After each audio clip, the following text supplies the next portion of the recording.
आपका स्वागत करता हूं आज के इस वीडियो में। हम अपने जीवन में सदैव आगे बढ़ने का मार्ग भी चुन सकते हैं या फिर यह जीवन खुद ही जिस ओर जा रहा है उसे उस ओर जाने के लिए स्वतंत्र छोड़ दे सकते हैं। इसी कड़ी में हमने अपने पिछले वीडियो में ये भी चर्चा की थी कि युग में अंधकार का प्रवाह भी काफ़ी ज़्यादा बढ़ा हुआ रहता है और प्रकाश का परिमाण भी, लेकिन लोगों को दिखाई वही पड़ता है जिसकी मात्रा उनके अंदर में पहले से होती है। एक झूठ बोलने वाला व्यक्ति, एक चोरी करने वाला व्यक्ति, एक भाई के धन को हड़पने वाला व्यक्ति ये सोच कर के ऐसा करता है कि समाज में ऐसे ही लोगों की बहुतायत है और ऐसा करने वाले लोग ही ज़्यादा सही हैं और ज़्यादा सुखी हैं। लेकिन किसी के भी धन को हड़पने से डरने वाला व्यक्ति, ईमानदारी के पथ पर चलने वाला व्यक्ति, उसको ये दिखाई पड़ता है कि मैं अगर किसी के धन को हड़प लूँगा तो मेरा कर्म अच्छा नहीं होगा, मेरे कर्म का फल अच्छा नहीं होगा। तो अगर वो अंधकार की अधिकता वाले लोगों के बीच में है, समाज के ऐसे वर्ग में है जहाँ पे अंधकार का प्रवाह प्रकाश की तुलना में ज़्यादा है, तो कोई शक नहीं कि उसको अपनी अच्छाई को बनाए रखने में कठिनाई होगी। लेकिन फिर भी जहाँ पर भी ऐसे लोगों की संख्या ज़्यादा है, जिनके जीवन में प्रकाश की मात्रा ज़्यादा है, जिनके वाइब्रेशन में प्रकाश की मात्रा अधिक है, अनुपात अधिक है, ऐसे लोगों के साथ वह जुड़ा हुआ है और एक टीम के रूप में काम कर रहा है। उसको अनुभव नहीं है, वह चीज़ उसको दिखाई नहीं पड़ रही है, लेकिन अच्छे पथ पर चलने वाले लोगों के साथ अच्छी आत्माओं का, सत्पुरुषों का, गाइड्स का, गुरुओं का, एंजल्स का मार्गदर्शन और साथ हमेशा होता है। जीवन में शांति क्या है? वर्तमान में ठहर जाना ही शांति है। एक और सवाल उठता है कि अगर हम इस संसार में आ गए, माया के बंधन में आ गए, हमारा मनुष्य शरीर में जन्म हो गया, तो फिर मुक्ति कब होगी और क्या करने से होगी? तो इसके जवाब में लोगों ने कहा कि हम अच्छे कर्म करें, शास्त्रों के निर्देशों का पालन करें, साधना करें, गुरु की दी हुई दीक्षा के अनुसार अपना साधन भजन करें तथा अपनी मनोवृत्तियों को नीचे की ओर न जाने दें, तो हमारी मुक्ति हो जाएगी, भविष्य में हो जाएगी। और जिसका जीवन वर्तमान में दुखी है, वर्तमान में जिसको कहीं पर भी आशा की किरण दिखाई नहीं पड़ रही है, क्या ऐसा व्यक्ति इस तरह के वादे के आधार पर, इस तरह की प्रॉमिस के आधार पर अनंत काल तक अथक रूप से सत्कर्म किए जा सकता है? मुक्ति का अनुभव वर्तमान में होना जरूरी है, सबके लिए जरूरी है। और मुक्ति का अनुभव जो है वो तब होता है जब आप अपने प्राणों की यात्रा के साथ जुड़ जाएं। और प्राणों का सीधा संबंध आपकी सांसों से है। जब आप अपनी सांसों के साथ अपने आप को जोड़ लेते हैं, अपनी यात्रा को कनेक्ट कर लेते हैं, तो आपके प्राण जिधर यात्रा कर रहे हैं, आप उनकी यात्रा में भी सहभागी हो सकते हैं। पहले भी मैं कह चुका हूँ कि कुछ लोग शरीर साधन कर रहे हैं, मतलब पेट का भरना, शरीर का पालन पोषण। उसमें भी कुछ लोग सिर्फ अपने शरीर का पालन पोषण करने तक सीमित हैं, और वहीं दूसरी ओर कुछ ऐसे भी लोग हैं जो अपने परिवार का भी पालन पोषण कर रहे हैं, कुछ अपने भाई बहनों की मदद कर दे रहे हैं, कुछ पड़ोसी की भी मदद कर रहे हैं, कुछ दादा दादी, नाना नानी, माता पिता सबकी मदद कर रहे हैं। और इसके साथ साथ कुछ ऐसे भी लोग हैं जो इससे ऊपर उठ कर के मन का साधन कर रहे हैं। कुछ लोग तो भौतिक स्तर पर अटके हुए हैं यहाँ पर उनके मन को जो अच्छा लगता है उसको वो दे रहे हैं, पूरा करके दे रहे हैं, अर्थात अपनी मानसिक परितृप्ति के मार्ग पर वो चल रहे हैं। मन आपके सामने बहुत ही सूक्ष्म दृश्य उत्पन्न कर दे सकता है। मन आपके सामने ऐसी कल्पनाओं का वास्तविक सा प्रतीत होने वाला संसार भी क्रिएट करके खड़ा कर दे सकता है, जो आपके होशो हवास को उड़ा देगा और वो एक्सपीरियंस आपके लिए बिल्कुल ही स्वीपिंग होगा, माइंड ब्लोविंग होगा। लेकिन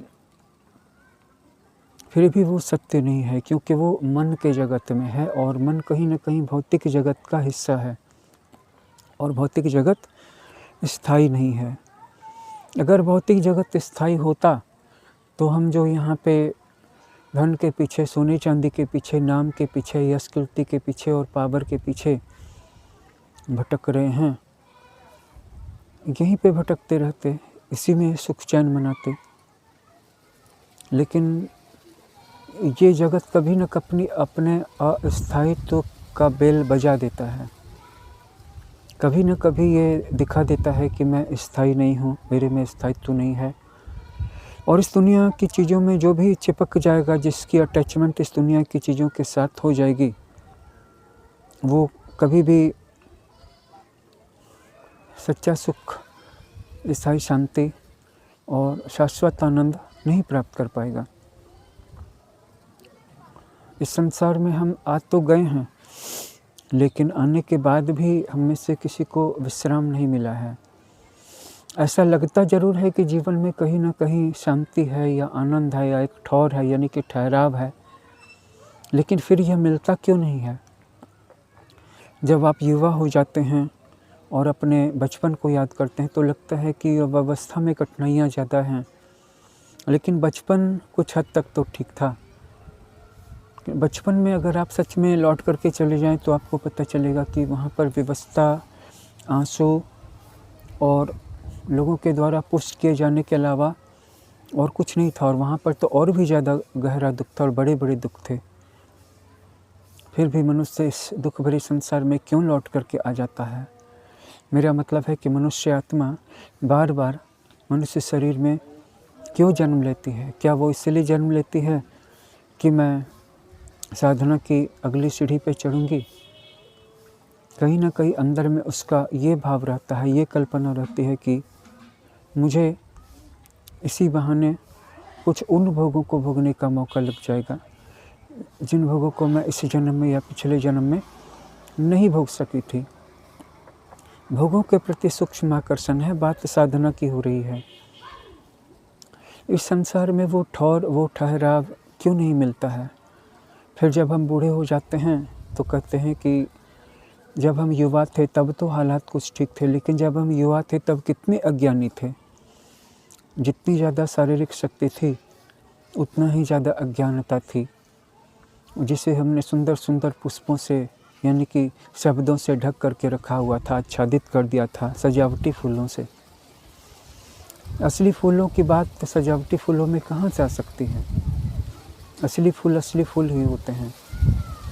इस तरह से पूरी जीवन में हमें कहीं पर भी विश्राम नहीं मिलता, कहीं पर भी आनंद और शांति नहीं मिलती।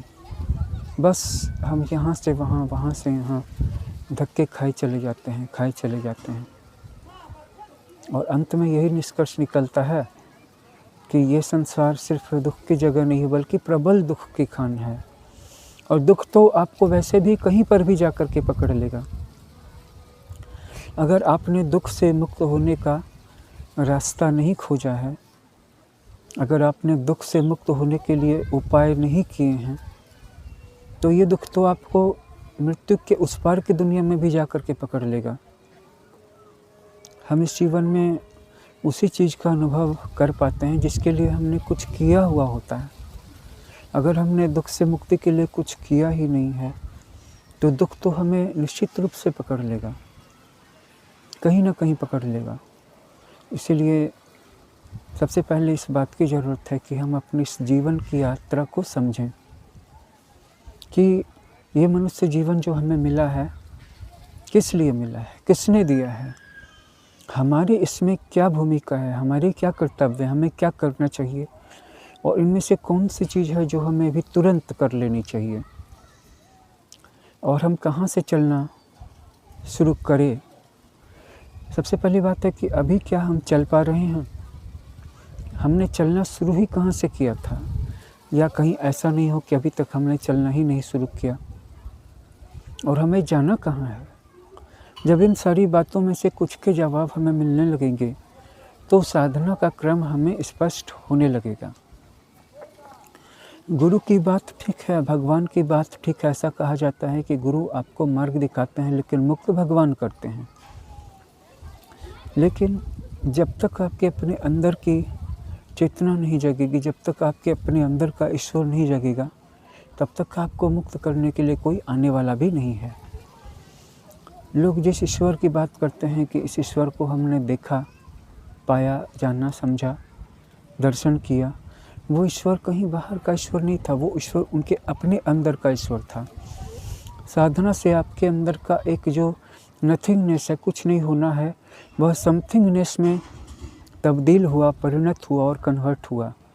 फिर वही एक बिंदु अचानक से 1 सेकंड के 100वें हिस्से में फ्लैश किया और अनंत गुना बढ़ गया और सामने फिर अब इतनी चमक थी कि अब आप उसको देख ही नहीं सकते थे। चमक आपको अंधा कर रही थी, बाहर की आँखों से कुछ नहीं दिखाई पड़ रहा था, फिर भी आप चारों तरफ प्रकाश ही प्रकाश की वर्षा होती देख सकते थे। चारों तरफ से प्रकाश ही प्रकाश गिर रहा था। ये प्रकाश आपके महाकारण शरीर का प्रकाश था, ये प्रकाश आपके अपने आनंद लोक का प्रकाश था, ये प्रकाश आपकी अपनी आत्मा की मुक्ति के आनंद के उत्सव का प्रकाश था। जैसे हम दीपावली में चारों तरफ लड़ियाँ सजा देते हैं, बिजली के रंगीन बल्ब लगा देते हैं, लट्टू लगा देते हैं, दिए जला देते हैं, घी के दिए जला देते हैं, तेल के दिए जला देते हैं। इसी तरह जब हमारी आत्मा को मुक्ति मिल जाती है और वह उसके उत्सव को मनाती है तो उसका भी प्रकाश चारों तरफ फैल जाता है और वो उसके अपने आनंद लोक का होता है, अपने लोक का। कोई बाहर का ईश्वर कहाँ से आने वाला है? बाहर का ईश्वर तो एक मार्ग है, मार्ग। उस मार्ग पर हम जितनी दूर तक चलते हैं उतनी ही दूर तक उसकी डिवाइनिटी पे हमारी क्लेम होती है। रूस की एक पुरानी कहानी है कि 2 लोग आए हुए थे और उन्होंने राजा का एक मुहर लगा हुआ लिखित आदेश दिखाया कि जो भी व्यक्ति सुबह होने से लेकर के शाम के सूर्यास्त होने तक जितनी दूर तक भी दौड़ करके आ जाएगा, चल करके आ जाएगा, उतनी दूर की ज़मीन उसकी हो जाएगी। तो ये जो बात थी, जब एक गांव के व्यक्ति को पता चली तो उसने उसकी मोहर को देखा, राजा के मोहर को देखा, इस बात पे यकीन भी किया और उनकी जो फीस थी 1000 मुद्राएं वो भी उसने दे दी। अब उसने सोचा कि 1000 मुद्राओं में मैं मुद्राएं दे करके सुबह सूर्योदय होने से लेकर शाम के सूर्यास्त होने तक, सूर्य के ढलने तक कितनी ही दूर तक नहीं चल लूँगा। लेकिन शर्त यही थी कि व्यक्ति जहाँ से चला था वहाँ से लौट करके उसे फिर आना था। वह व्यक्ति दिन भर चलता रहा, दिन भर चलता रहा।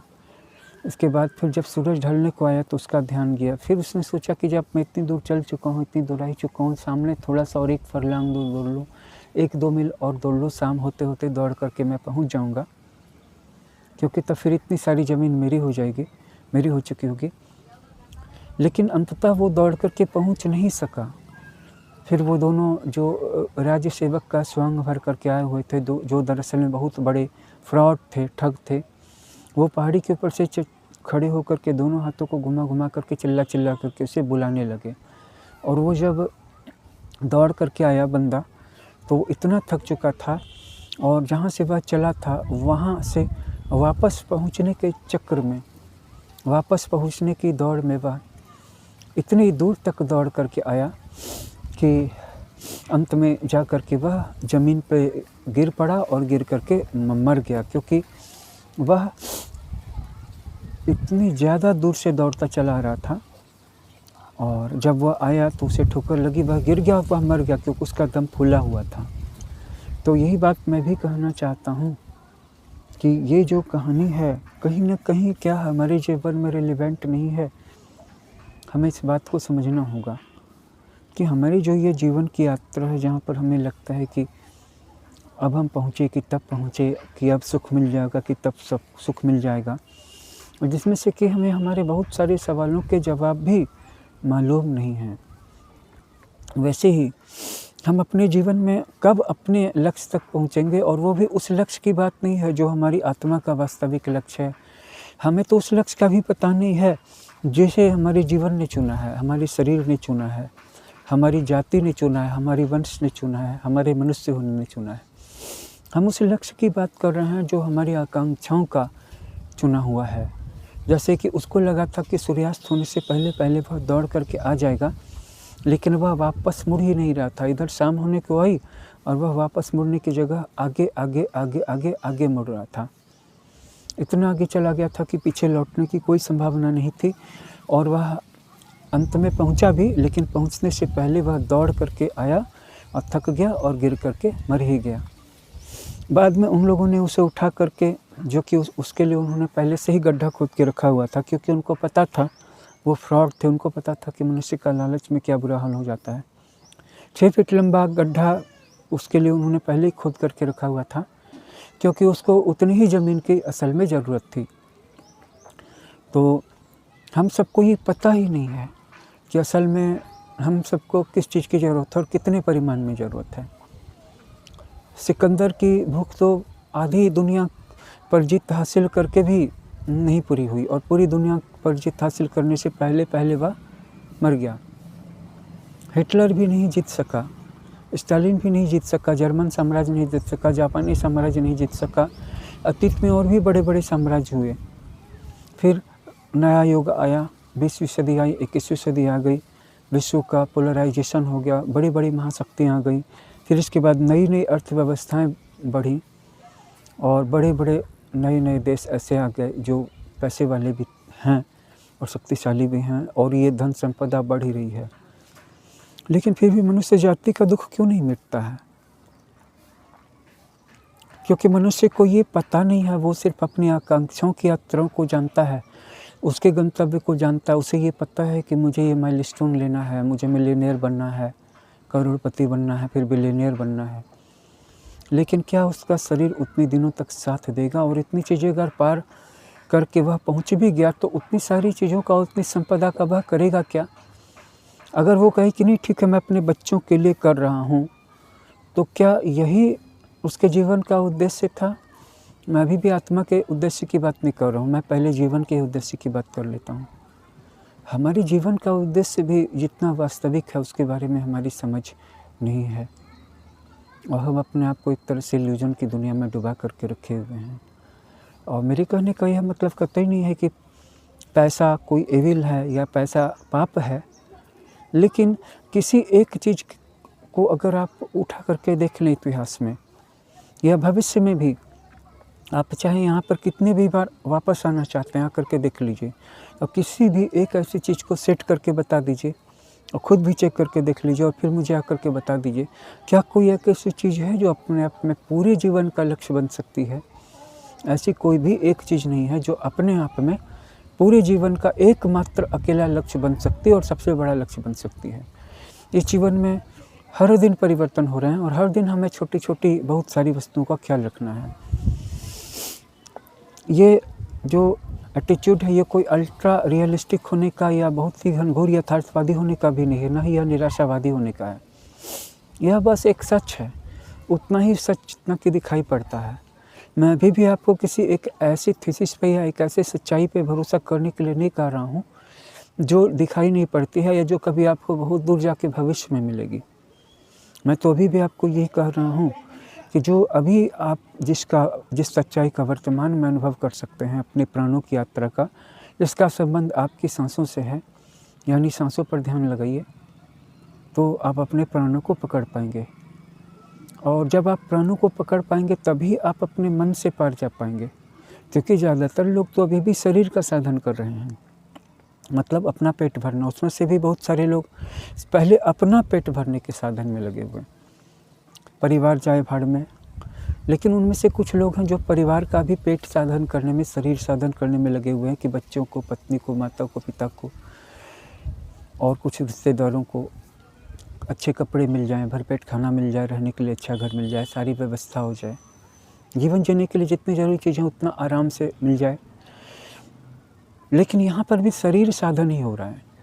इसके बारे में भी लोगों को अंदाज़ा नहीं है कि मेरी बाइक में जो पेट्रोल भरा है वो कितने किलोमीटर तक चलने वाला है।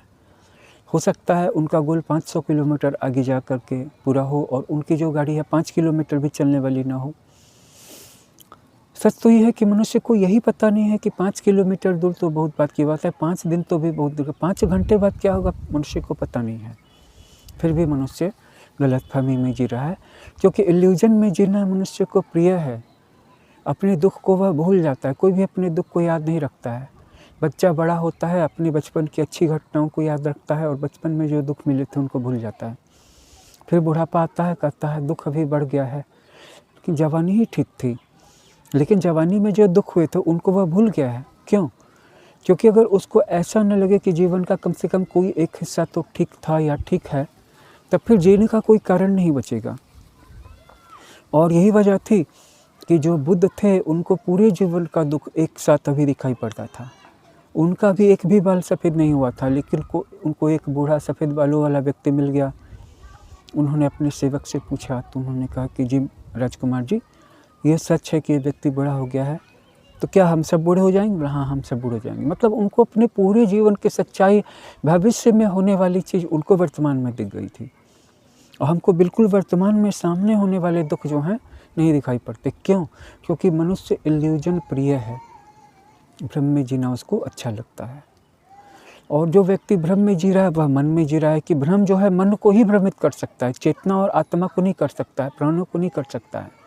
सबसे पहले हमें अपने सांसों का ध्यान करते हुए, ध्यान की विधियों के द्वारा, सही ध्यान की विधियों के द्वारा, ऐसे गुरु से ध्यान की विधियों को प्राप्त करके जो सच में पहुंचा हुआ है, तो फिर अपने प्राणों की यात्रा पर चलना होगा। ये बात भी ठीक है कि हमारे इस जीवन के जो काम हैं वो भी आप करते रहेंगे, पैसा कमाते रहेंगे, घर गृहस्थी चलती रहेगी, परिवार चलता रहेगा, सब आगे बढ़ते रहेंगे। लेकिन मन की यात्रा जो है वो प्राणों के साथ जोड़ दीजिए। मन की यात्रा को अगर आप शरीर की यात्रा के साथ जोड़ देंगे तो जब शरीर का अंत होगा तो आप रोएंगे। लेकिन अगर अपने मन की यात्रा को अगर आप 1 घंटा भी रोज़ ध्यान करके अपने प्राणों की एनर्जी के साथ, प्राणों की ऊष्मा के साथ, प्राणों के स्पंदन के साथ जोड़ने में सफल हो जाएंगे, तो मृत्यु के समय में आपको उसकी स्मृति होगी जो चिन्मय है, जो चेतन है, न कि जो जड़ है, जो अचेतन है। जो जड़ है, जो अचेतन है, जिसका जन्म यही मिट्टी से हुआ था, फिर यही मिट्टी में धरा रह जाएगा। और जिसका जन्म ही नहीं हुआ कभी, जो अजन्मा है, जो सनातन है, जो शाश्वत है, जो अनादि है, जो असीम है, जो अनंत है, जो हमारी चेतना है, जो हमारे अपने अंदर की चिंगारी है, जो हमारे अपने अंदर की लाइट है, उस लाइट के अंदर से हमें अपने आप को जगाना है। मतलब अपनी दृष्टि को, अपने अवधान को जागृत करना है, जहाँ पर कि कम से कम हमें ये पता चल जाए कि हम जो हैं ये हैं। ताकि हमें ये पता चल जाए कि ये जो शरीर है ये शरीर हम नहीं हैं, ये जो विचार हैं ये विचार भी हम नहीं हैं, और ये जो मन है ये मन भी हम नहीं है, बल्कि इस मन के भी बहुत पीछे, बहुत अंदर में कोई दूसरी सत्ता है, जो सत्ता अपने आप को बहुत ही अच्छी तरह से छिपा के रखी हुई है, लेकिन वही सत्ता हमें अपनी पहचान हो जाए। और चूँकि अपने अंदर की वह सच्चाई, वो डिवाइन फ्रेगमेंट, वो डिवाइन लाइट, वो चिंगारी बिल्कुल ही सूक्ष्म है, लेकिन सूक्ष्म होते हुए भी वह उस विराट का, उस अनंत का, उस असीम का हिस्सा है। इसलिए अगर आप उस चिंगारी को, उस फ्रेगमेंट को भी पकड़ लेते हो तो आप उस होल पीस को पकड़ने में सफल हो जाते हैं, जो अपने आप में इनफाइनाइट है।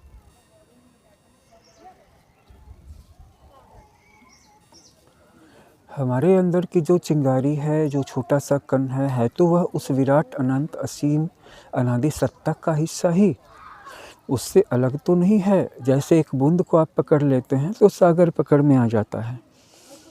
जैसे एक छोटा बच्चा अपने पापा की एक उंगली को पकड़ लेता है तो उसको लगता है कि मैं अपने पूरे पापा को पकड़ लिया हूँ। वैसे ही जब हम अपने अंदर के उस अनंत चेतन सत्ता की एक चिंगारी मात्र को जो अपना होना है उसका आभास मात्र भी पकड़ पाते हैं, तो हमारी प्राणों की वो चिर यात्रा चल पड़ती है।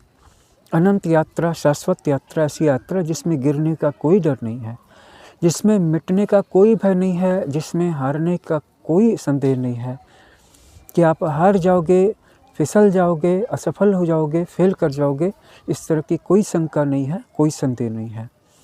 मैं ये प्रार्थना करता हूँ कि आप सब उसी अनंत यात्रा के यात्री बने, सहयात्री बने, हम सब मिले। आप सब ध्यान के कोर्स को ज्वाइन करें, दीक्षा प्राप्त करें और इस अनंत यात्रा पर हमारे साथ आगे बढ़ें।